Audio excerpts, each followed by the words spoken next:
Compró una casa olvidada junto a un lago por solo $700 para escapar de su pasado, pero dentro descubrió los secretos de un agente que todos creen muerto. Y una verdad tan peligrosa que el gobierno haría cualquier cosa por enterrarla. Quédate hasta el final, porque esta historia demuestra que la verdad nunca muere. Antes de comenzar, suscríbete, dale like y comenta desde qué ciudad nos estás viendo. El camino se había transformado en un susurro de tierra mucho antes de que Camila Rodríguez viera el lago. Había comenzado como una autopista asfaltada. Luego se volvió grava, después tierra batida, hasta que el último rastro de civilización quedó devorado por el bosque. Con cada kilómetro que dejaba atrás, sentía que se alejaba no solo de la ciudad, sino también de la mujer que había sido. El motor de su viejo todoterreno murmuraba bajo el cielo gris, acompañando el torbellino de pensamientos que la perseguían desde hacía años. Camila había pasado más de una década en el FBI, y cada minuto había estado marcado por decisiones difíciles, mentiras necesarias y heridas que nunca cicatrizaron. Pero nada la había destrozado tanto como aquella operación 6 años atrás, la que acabó con la vida de su compañero y mejor amigo Julian Duarte. Él era su brújula moral, el único que todavía creía en la justicia cuando el sistema se desmoronaba desde adentro. La noche en que murió, algo dentro de ella también se apagó. Lo llamaron error operativo, pero Camila sabía la verdad. Fue traición. Cuando vio el agua brillando entre los árboles, pensó por un instante que era un espejismo. El lago, o tal vez un viejo embalse, dormía en el fondo de un acantilado de piedra gris, su superficie reflejando el cielo encapotado como un espejo de plata embellecida. Redujo la velocidad y dejó que el motor se apagara. Frente a ella, un puente de madera estrecho se extendía desde la orilla hasta una casa solitaria, incrustada en la roca como si hubiera nacido de la montaña misma. Compró aquella propiedad por apenas $700 en la oficina municipal del pueblo más cercano. Nadie le hizo demasiadas preguntas. La recepcionista le dijo que la casa había sido embargada años atrás, después de que el dueño muriera. Su tono había sido mecánico, distante, como quien repite la misma historia una y otra vez. Para Camila, aquel lugar no era solo un refugio. Era una oportunidad para enterrar el pasado. Apagó el motor, pero no salió enseguida. Se quedó sentada mirando su reflejo en el parabrisas. El rostro que devolvía el cristal parecía más viejo de lo que recordaba. Arrugas alrededor de los ojos, canas que asomaban en las sienes, una cicatriz tenue sobre la ceja. No era el rostro de una agente federal. Era el de una mujer que había perdido demasiado. Finalmente bajó del coche. El puente crujió bajo sus botas mientras avanzaba. El aire impregnado del olor a madera húmeda, pino y un leve matiz metálico que no supo identificar. Con la lava oxidada en la mano se detuvo frente a la puerta. Por un instante creyó escuchar un ruido dentro. Un leve roce, un peso moviéndose. Pero cuando giró la cerradura y empujó, el único sonido fue el eco de su propia respiración. El interior era frío y silencioso. El polvo flotaba en la luz tenue que se filtraba por las cortinas delgadas. Los muebles eran escasos: una mesa, 2 sillas, una estantería doblada por el peso de viejos expedientes. Un abrigo colgaba del perchero cerca de la puerta, todavía con la forma de quien lo había dejado allí minutos antes. No se sentía como una casa abandonada, sino como un lugar en pausa, congelado en medio de una vida interrumpida. Camila recorrió la sala con pasos lentos y se adentró en lo que alguna vez debió ser un despacho. Sobre el escritorio, un montón de papeles amarillentos por el tiempo la detuvo en seco. La letra que los cubría era demasiado familiar. Tomó la joya superior con manos temblorosas. Si estás leyendo esto, no lo logré. Firmado con una sola inicial, J. Su corazón se detuvo. Julian. Se dejó caer en la silla, el peso del pasado aplastando su pecho. Hacía 6 años que no pronunciaba ese nombre en voz alta. Habían trabajado codo a codo, compartiendo café y balas ideales y silencios. Y en la última operación, él murió y ella sobrevivió. Firmó el informe oficial que mentía sobre lo ocurrido, aceptando el precio del silencio con tal de seguir viva. Ahora, en esa casa olvidada, ese silencio gritaba. Sus ojos comenzaron a notar detalles que antes había pasado por alto. un abrigo con el parche de la unidad que compartían, una taza con el asa rota, la ligera marca de un cuerpo sentado en el sillón frente al escritorio. Todo parecía demasiado reciente. Avanzó por un pasillo angosto. La puerta del dormitorio estaba entreabierta. La cama, perfectamente tendida, parecía esperar a su dueño. En la mesita de noche descansaba un reloj junto a una petaca de plata. Lo tomó con cuidado. En la parte trasera había un grabado. Para allí lo necesitarás más cuello. CR. Era su propia letra. Su propio regalo. Un escalofrío le recorrió la espalda. Algo no cuadraba. El lugar tenía electricidad, aunque se suponía que llevaba años abandonado. Un cable fino corría por el suelo hasta desaparecer bajo las tablas. Se arrodilló y levantó una de ellas. Allí, envuelta en cinta negra marcada con tinta roja, había una memoria USB, caso 47R. Su pulso se aceleró. Ese era el número de la operación que lo cambió todo. La misión que mató a Julian, la que le ordenaron olvidar. Guardó la memoria en el bolsillo y se acercó a la ventana. En la otra orilla del lago, una luz parpadeaba débilmente entre los árboles. No era un destello casual, era un patrón. Un mensaje. Camila apagó la lámpara y dejó que la oscuridad la envolviera. Se sentó en silencio durante horas, escuchando el golpeteo del agua contra las rocas, el suspiro del viento entre los pinos, el canto lejano de una ave nocturna. No sentía miedo. Por primera vez en años, sentía algo distinto. Una calma extraña, como si el lugar respirara con ella, como si la casa hubiera estado esperando su regreso. Cuando por fin se recostó en la cama, la memoria descansó sobre la mesita a su lado. El sueño vino a ráfagas. Plagado de recuerdos fragmentados, la voz de Julian por el radio, sus palabras de advertencia, no confíes en nadie dentro del buró. Y aquella promesa que hicieron juntos, terminaremos esto, despertó antes del amanecer. El cielo era gris pálido, y el lago, un espejo inmóvil. El silencio era absoluto, pero ya no le parecía pacífico. Era un silencio expectante. La casa no era un refugio del pasado. Era una puerta al misterio que nunca había quedado. Camila se levantó despacio.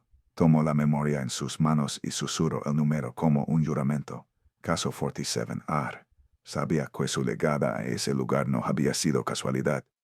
No era él quien había encontrado la casa. Era la casa la cual había estado esperando. Y el pasado, que tanto había intentado enterrar, acababa de abrir los ojos. El amanecer entró como una cuchillada pálida por las cortinas. Camila encendió el pequeño hornillo de gas, dejó que el silbido azul llenara el silencio y preparó un café demasiado amargo. Necesitaba algo que la anclara a lo real antes de enfrentarse a la memoria USB que descansaba sobre la mesa como una trampa perfecta. Caso 47R, leo otra vez, en voz tan baja que apenas se escuchó a sí misma. El número tenía el peso de un epitafio. Abrió su viejo portátil, golpeado en las esquinas por años de trabajo de campo. El ventilador respondió con un zumbido obstinado. Insertó la memoria y esperó. Primero nada. Luego un único directorio apareció en la pantalla. 47R dentro, carpetas con nombres alfanuméricos y extensiones que no reconocía. Archivos que se negaban a abrirse, cadenas de símbolos que parecían insultarla con su hermetismo. Había aprendido lo suficiente de criptografía para saber cuándo estaba ante un laberinto. Se masajeó las sienes, respiró hondo y siguió probando. Entonces vio algo distinto. Una carpeta en minúsculas, sin clave. ¿Recuerdas? Entró. El primer archivo era una fotografía granulada en blanco y negro, tomada desde un ángulo alto, tal vez una cámara en un estacionamiento subterráneo. Dos hombres con trajes intercambiaban un sobre. Uno de los rostros estaba parcialmente oculto por la sombra de una viga. El otro, en cambio, lo reconoció de inmediato, un senador que por entonces era miembro influyente del Comité de Inteligencia. Siguió pasando fotos. Otra serie mostraba un muelle industrial de noche, luces de sodio, una furgoneta sin placas y el perfil de alguien con un auricular transparente. Al pie, un celo digital con fecha y hora de 6 años atrás. Después vinieron documentos internos del buró escaneados, con anotaciones a mano en tinta azul. Reconoció la caligrafía de Julian, precisa, nerviosa. Subrayados flechas, nombres mutilados por iniciales. AM, RS, C57. Al margen una frase que le heló la sangre. Operaciones sin registro. Cobertura privada. Transferencias off the books. En otra página, junto al encabezado Asignaciones temporales confidencial, él había escrito Desapariciones disfrazadas de reasignaciones rutinarias. El café se enfrió sin que él lo notara. En la pantalla, la historia que habían intentado enterrar asomaba como un cadáver entre la maleza. Camila copió lo que pudo al disco del portátil y a un disco externo encriptado que llevaba siempre para emergencias. La experiencia le había enseñado que la evidencia digital era lo más frágil del mundo. Podía desaparecer con un apagón, un imán, un error de protocolo. Hizo 3 copias, ninguna le bastó para dejar de temblar. Cerró el portátil y se obligó a inspeccionar de nuevo la casa con ojos menos sentimentales y más tácticos. Si Julián dejó una memoria, quizá dejó algo más. Volvió al pasillo estrecho y palpó la pared con los nudillos. El sonido cambió en un tramo donde el papel tapiz se abultaba. Tiró con cuidado. Debajo había una tapa de madera con 2 pestillos oxidados. Los levantó haciendo fuerza con la navaja. Adentro una caja metálica, pesada como un secreto que nadie quiere cargar. La llevó al escritorio. Dentro había 3 cuadernos, una cámara fotográfica compacta envuelta en un pano, un pendrive más antiguo, 2 tarjetas SIM en una bolsita y una grabadora digital con cinta adhesiva marcada. Último diario. Los cuadernos tenían agua seca en las primeras páginas, pero el resto se podía leer. Eran notas de campo, ubicaciones, fechas, placas de vehículos, apodos, fragmentos de conversaciones. A mitad del segundo cuaderno, la letra de Julián cambiaba de ritmo, como si escribiera a contrarreloj. Me siguen usando números, nadie dice nombres, cambiaron las rutas. El contacto dentro insiste, están usando contratos privados para lo que no quieren dejar por escrito. Paso las páginas con cuidado. Encuentro un listado de cuentas y montos en dólares. Flechas hacia nombres de empresas pantalla que la conocía de investigaciones antiguas. Todo olía a ilusión, a dinero sucio que cruzaba de la sombra a la sombra sin tocar nunca la luz. En la última joya, subrayado 2 veces, no confíes en nadie del burro. Si Camila llega a la casa, dile que termine lo que empezamos. La grabadora pesó en su mano como una piedra. La apoyó en la mesa y presionó play. Primero solo estática.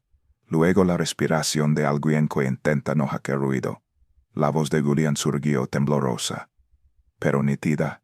Si estás escuchando, sigo en la casa. No puedo salir todavía. Creo que rastrearon el último envío. Escondí los archivos, pero van a venir. No vayas al buró, Camila. Van a decir que estás inestable. Que estás viendo fantasmas. Ya lo hicieron una vez. Lo enterraron. Lo harán otra.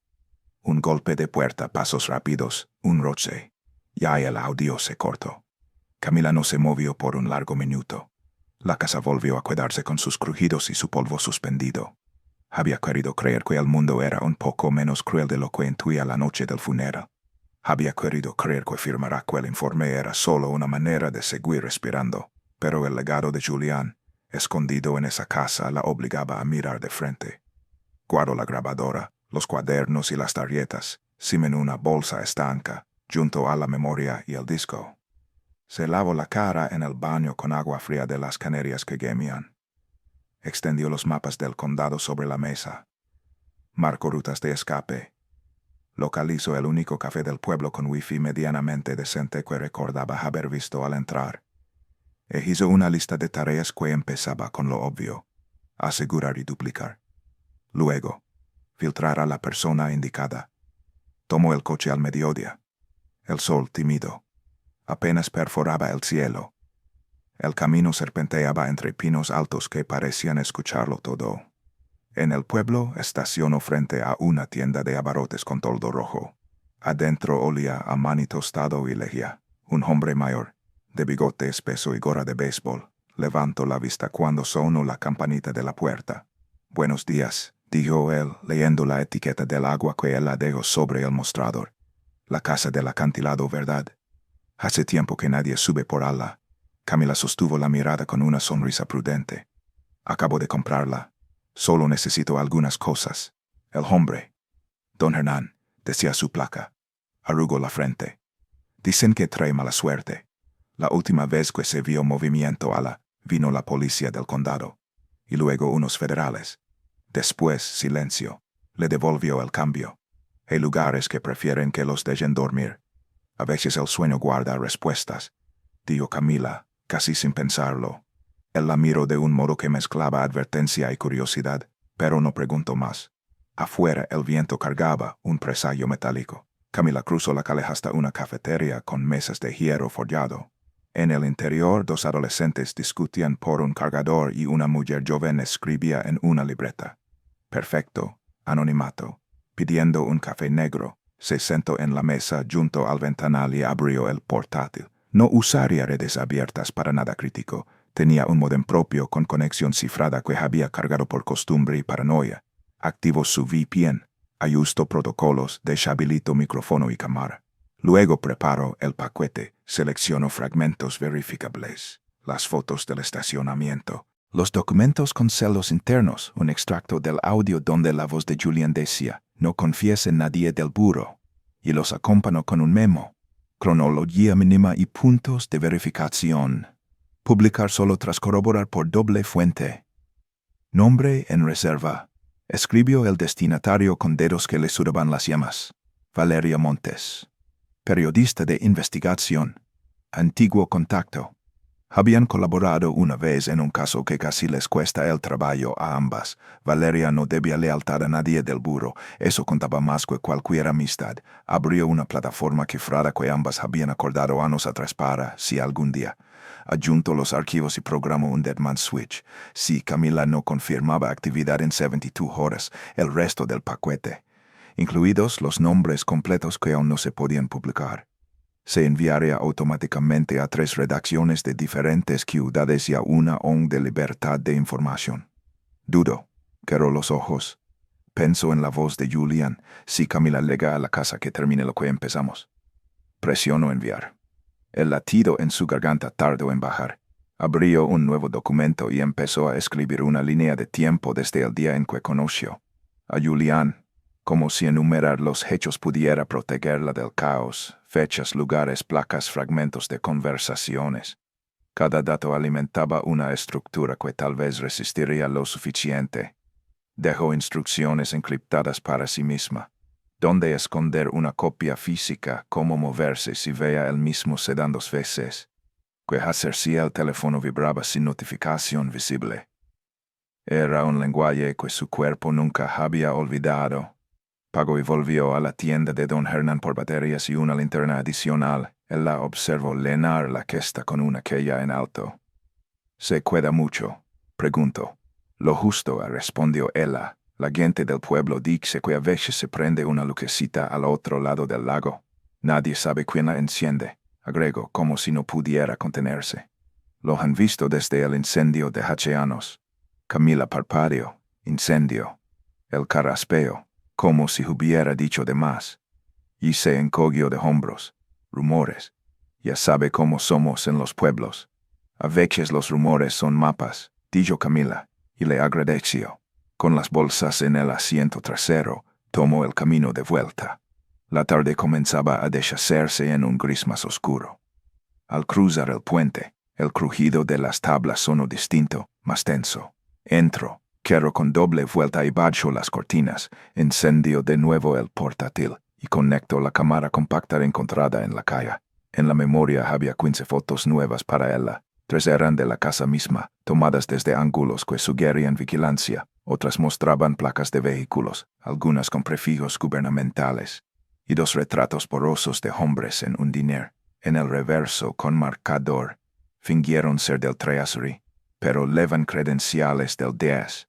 Se inclinó hacia la ventana. El lago estaba inmóvil, pero en la línea de árboles de la orilla opuesta le pareció ver un destello. No insistió. El plan para ese día no contemplaba fantasmas. Con cinta americana aseguró la bolsa estanca bajo una tabla suelta del dormitorio. El resto de copias lo distribuyó en 3 escondites dentro de la casa, bajo la calle del medidor eléctrico, dentro de una oquedad en el zócalo y en la chimenea, detrás de un ladrillo que se dejó mover a propósito. Tomó el primer cuaderno y leyó de corrido hasta que la luz se volvió azul. Encontró un nombre que le apretó el estómago. Montes del Río Contratista. Sabía de esa empresa. Fachada limpia, clientes gubernamentales, auditorías perfectas. En el margen Julian había escrito: servicios de seguridad para tareas que el buró no firma. Subcontratan lo indecible. Señaló con una flecha un pago repetido a una filial con sede en Delaware. Luego, una cifra sin contexto y, debajo C57, la misma combinación que había visto en un pie de foto esa mañana. Se levantó para estirar las piernas. El parque quejumbroso la acompañó hasta la cocina. Llenó un vaso de agua. En la pared sobre el fregadero había una pequeña caja plástica con una luz roja apagada. Acercó la frente. Era un sensor de movimiento vinculado a un grabador local. Lo había visto en casas seguras de otros tiempos. Cuanto de esa red seguía viva. Volvió al escritorio y sacó la grabadora. La escuchó otra vez, buscando sonidos que antes no había registrado. Detrás de los pasos, un timbre metálico que podría ser el cable de una escalera de mano, o un arma rozando un marco de puerta. Tomó nota. En la línea final, lo enterraron. Lo harán otra. La voz de Julian se quebraba con una mezcla de rabia y resignación que a Camila le era insoportable. Paró el audio y dejó que el silencio le llenara los oídos hasta doler.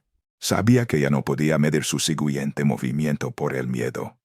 Tomó el teléfono secundario, uno sin contactos ni historial, y escribió un mensaje corto a Valeria desde una app de extremo a extremo. Enviado primer paquete. Si no confirmo en 24H, solicita espello, no uses teléfono. Carta legada a apartado.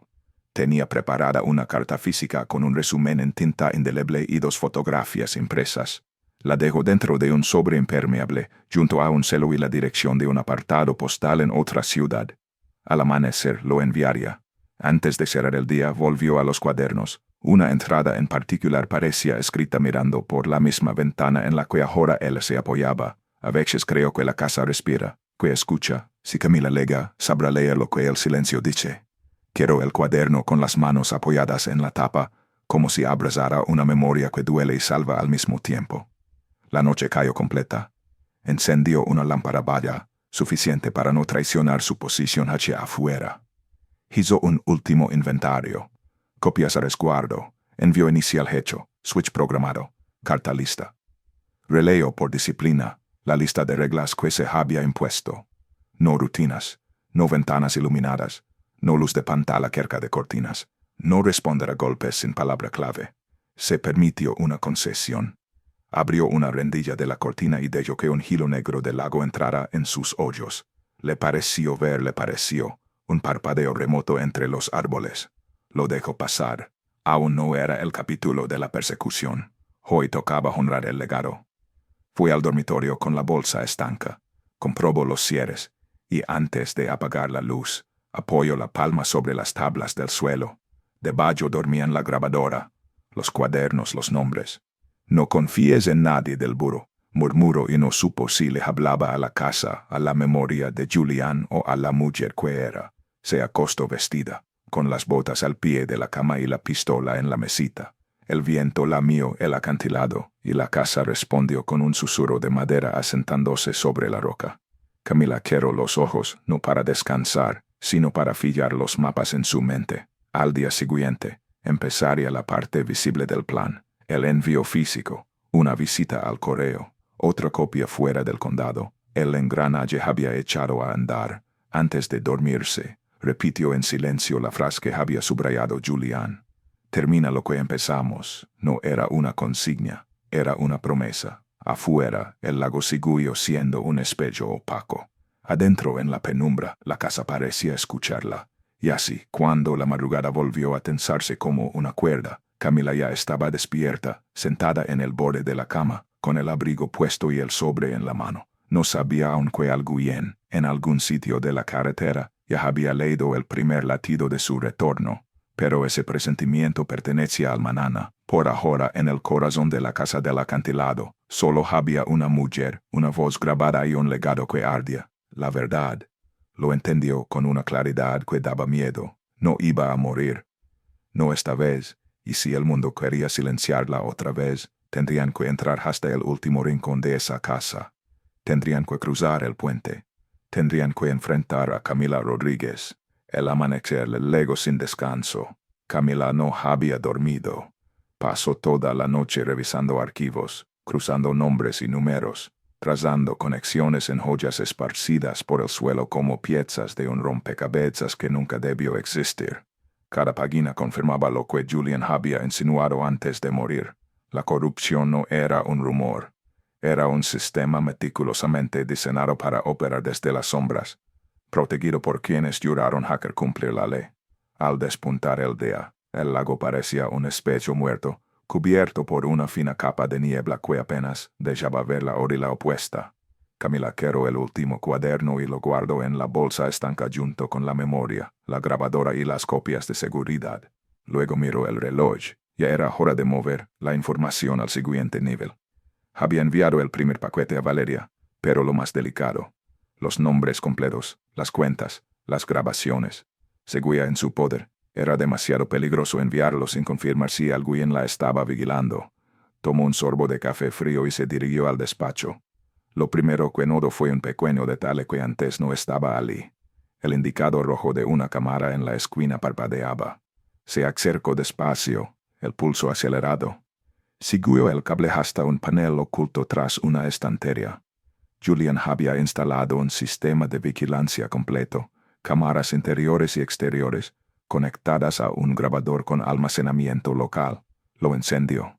En la pantalla parpadearon imágenes granuladas del porche, el puente, el sendero detrás de la casa. Durante unos segundos no hubo nada más que niebla y viento, hasta que en la cámara orientada al camino vio un destello. Una luz, luego otra.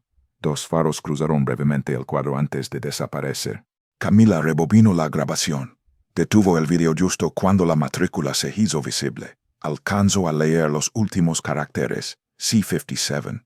Su corazón dio un vuelco. Esa misma combinación aparecía en los documentos de Julian, junto a pagos ilegales y empresas fantasma. No era coincidencia. Apagó los monitores. Cada fibra de su cuerpo gritaba lo mismo. La habían encontrado. Pasó el resto del día en un estado de alerta creciente. Caminaba por la casa con el arma al alcance, revisando cada puerta y ventana 2 veces. Tomó fotografías de todos los documentos y creó copias cifradas en discos ocultos en diferentes lugares de la casa. Si algo salía mal, quería asegurarse de que la verdad no desapareciera con ella. Cuando cayó la tarde, decidió ir al pueblo por provisiones y observar si alguien la seguía. La tienda estaba casi vacía. El mismo anciano detrás del mostrador la saludó con una sonrisa nerviosa. «¿Sigue en la casa del acantilado?», preguntó mientras pasaba los artículos por el escáner. «Sí», respondió él sin dar más detalles. «Dicen que ese lugar trae problemas. Después del último dueño, vinieron unos hombres del gobierno. Nadie supo más». Hizo una pausa, bajando la voz. «Algunos secretos es mejor dejarlos enterrados». Camila sonrió con educación, pero las palabras del hombre se le clavaron como agujas. En el camino de regreso, la sensación de ser observada era tan intensa que tuvo que mirar varias veces por el retrovisor. Nada, ningún coche detrás. Y sin embargo, cuando detuvo el vehículo frente al puente, el bosque estaba demasiado silencioso. Entró a la casa y quedó con llave. El aire era más frío que antes, cargado con una tensión eléctrica. Apenas había dejado las bolsas en la cocina cuando un ruido la paralizó. Un golpe seco, como una silla arrastrándose en la sala. «Hola», preguntó, aunque sabía que nadie iba a responder. Avanzó con la linterna en la mano. El haz de luz reveló la silla caída cerca de la ventana. La cortina se movía suavemente, pero la ventana estaba cerrada. Fue entonces cuando lo vio. En la esquina del marco, un pequeño dispositivo con una luz roja parpadeante. No era de Julian. Alguien había instalado un micrófono. El corazón le martillaba en el pecho. Apagó el dispositivo y revisó el resto de la casa. Encontró otro en el pasillo y uno más en el dormitorio. Ya no había duda. No solo sabían que estaba allí, estaban escuchando cada palabra. Esa noche no pudo dormir. Sentada junto al escritorio, comenzó a escribir un informe detallado con todo lo que había descubierto. Nombres, fechas, transferencias, lugares. Era un testamento por si no sobrevivía. Al amanecer, tenía 20 páginas llenas de datos suficientes para hundir a media agencia. Pero el amanecer trajo algo más. Cuando se acercó a la ventana, vio un SUV negro estacionado entre los árboles, el motor encendido. Sus cristales polarizados reflejaban la luz gris del día como ojos sin alma. Ya están aquí, susurró. Apagó todas las luces, cerró las cortinas y comprobó el cargador de su pistola. Cada movimiento era preciso, calculado. Había pasado demasiado tiempo huyendo. Hoy no lo haría. Escuchó primero el cierre de una puerta, luego otra, el crujido de la grava bajo las botas. Voces masculinas, firmes, profesionales. 3, tal vez 4 hombres. Se movían con la calma letal de quienes estaban acostumbrados a matar. Señora Rodríguez, gritó uno desde el otro lado de la puerta, con voz demasiado tranquila. Somos agentes del Departamento de Seguridad Nacional. Queremos hablar con usted sobre unas comunicaciones recientes. Abra la puerta, por favor. Camila no respondió. No queremos que esto se complique, dijo el mismo hombre, ahora con un tono más frío. Abra la puerta. La madera vibró bajo el primer golpe. Luego vino el segundo, más fuerte. Los goznes chirriaron. El tercero la rompió. 2 hombres entraron con linternas en alto. Él la esperó a que el segundo cruzara el umbral y disparó una vez. El estallido le llenó la casa. El hombre cayó al suelo con un grito ahogado. El otro se lanzó hacia ella. Pero Camila le torció el brazo hasta que su arma cayó. Lo empujó contra la mesa, que se hizo añicos bajo su peso. El rugido del viento y el retumbar de un trueno llenaron el silencio. Afuera debía de haber más, y si estaban allí, no se irían sin ella. Camila registró al agente herido y encontró una credencial. Departamento de Seguridad Nacional. No eran asesinos a sueldo. Eran una operación oficial. El gobierno mismo estaba limpiando el rastro. Sangre caliente le corría por el brazo, pero no había tiempo para atender la herida. Tomó la grabadora y habló con voz firme. Aquí Camila Rodríguez. Si alguien escucha esto, ya envié todo. Pueden matarme, pero no podrán matar la verdad. Un ruido en la ventana la hizo girar. Sombras se movían afuera. Brillos metálicos. No había más tiempo. Agarró la bolsa con los archivos, abrió la puerta trasera y se lanzó al sendero que conducía al lago. La lluvia empezó a caer con furia, clavándose como agujas heladas en su piel. Detrás las luces de las linternas iluminaban la casa. Corrió sin mirar atrás hasta el pequeño muelle.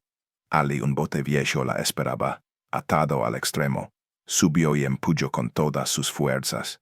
Las primeras ráfagas de disparos retumbaron detrás de ella. Las balas cortaron el agua, rozaron el bote. Una la alcanzó en el hombro. El dolor fue un fuego ardiente, pero siguió remando. Remó hasta que la casa se redujo a una silueta borrosa entre relámpagos. Entonces, una explosión sacudió el aire. Una llamarada se alzó del interior del edificio, iluminando el cielo con un resplandor anaranjado antes de desvanecerse bajo la lluvia. El acantilado tembló. Trozos de madera y piedra cayeron al lago. La casa estaba destruida. Todo lo que había contenido, y todo lo que había representado, ardía en el agua. Camila se dejó caer al fondo del bote, jadeando, empapada y sangrando.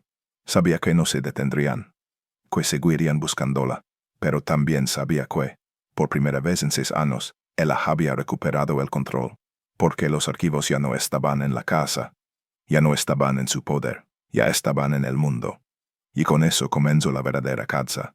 La lluvia había cesado, pero el aire seguía impregnado de un olor metálico a pólvora y ceniza. El bote se deslizaba lentamente por el agua gris, apenas movido por el viento que soplaba desde el norte. Camila, empapada y exhausta, continuaba remando con un solo brazo. El otro estaba envuelto en un vendaje improvisado con su camisa. El hombro le ardía por la herida, pero cada movimiento de los remos era un recordatorio de que seguía viva. No miró atrás. No necesitaba hacerlo. Sabía que la casa ya no existía, el lugar que había guardado los secretos de Julián y los suyos. Se había convertido en cenizas flotando sobre la superficie del lago. El enemigo pensaría que ella estaba muerta, y esa era precisamente la ventaja que necesitaba. El bote tocó la orilla opuesta con un golpe suave. Camila saltó al barro húmedo y cayó de rodillas, el pecho agitándose con cada respiración. Se permitió un solo minuto para recuperar fuerzas, luego se puso de pie y desapareció entre los árboles. El bosque era espeso, silencioso, un laberinto natural que había aprendido a leer en sus años como agente. Cada paso la alejaba más de la orilla, de los federales, de la versión de sí misma que había vivido bajo el peso de la culpa. Pasaron horas. El cielo comenzó a aclararse lentamente con la primera luz del amanecer, cuando llegó a una carretera rural abandonada. Hizo lo que había planeado desde el principio. Levantó la tapa del bote estanco que llevaba atado a la espalda y extrajo un pequeño teléfono satelital. La escena tardó en estabilizarse, pero cuando lo hizo, marcó un solo número. Aquí Rodríguez, dijo con voz ronca. Pensé que estabas muerta. Respondió Valeria Montes al otro lado de la línea. Casi, respondió Camila, y en su tono no había lugar para bromas. ¿Tienes el material? Lo tengo. Y lo publiqué, todo. Camila cerró los ojos. Por primera vez en mucho tiempo, respiró con libertad. 2 semanas después, el mundo que ella había conocido se desmoronaba. El reportaje de Valeria estalló como una bomba en el corazón de Washington. Nombres, documentos, grabaciones y transferencias ilegales aparecieron en portadas, noticieros y redes sociales. Senadores dimitieron. Altos funcionarios fueron citados por el Congreso. Las investigaciones internas paralizaron a agencias enteras. El buró que durante décadas había ocultado su corrupción bajo capas de burocracia y silencio, no pudo escapar del escrutinio público. Las palabras caso 47er se convirtieron en símbolo de traición y abuso de poder. La opinión pública exigía justicia, y esta vez no había forma de enterrarla. Los medios comenzaron a hablar de la fuente desconocida. La persona que había arriesgado su vida para sacar la verdad a la luz. Algunos decían que era un agente traidor, otros que era un justiciero. Nadie sabía con certeza que esa persona era Camila Rodríguez, una mujer que el mundo creía muerta en un incendio junto a un lago olvidado, en las profundidades de la sierra, lejos de carreteras y satélites. Camila había encontrado refugio en una vieja cabana de cazadores. Tenía lo mínimo para sobrevivir: agua de lluvia, comida enlatada, un generador pequeño. No necesitaba más. Cada mañana encendía una pequeña radio y escuchaba los noticieros que hablaban de arrestos, comisiones, demandas y procesos judiciales. Cada vez que escuchaba el nombre de Julián, su pecho se llenaba de un dolor dulce y profundo. Él no había muerto en vano. A veces pensaba en regresar, en contar su versión, en testificar, pero siempre desechaba la idea. Sabía que su aparición haría más daño que bien. La historia era más poderosa sin rostro. El mito era un escudo que protegía la verdad. Por las noches, cuando el viento soplaba fuerte y la luna se reflejaba en el agua cercana, le hablaba en voz baja al recuerdo de su compañero. Lo terminamos, Julián. Todo. Y en el susurro del bosque, en el crujir de las ramas, le parecía escuchar su respuesta. Lo sabía. Mientras tanto, el mundo seguía girando. El gobierno intentaba reconstruir su imagen. Nuevos directores lloraban transparencia y justicia. Las víctimas de las operaciones ilegales recibían compensaciones. Familias que habían buscado respuestas durante años por fin las obtenían.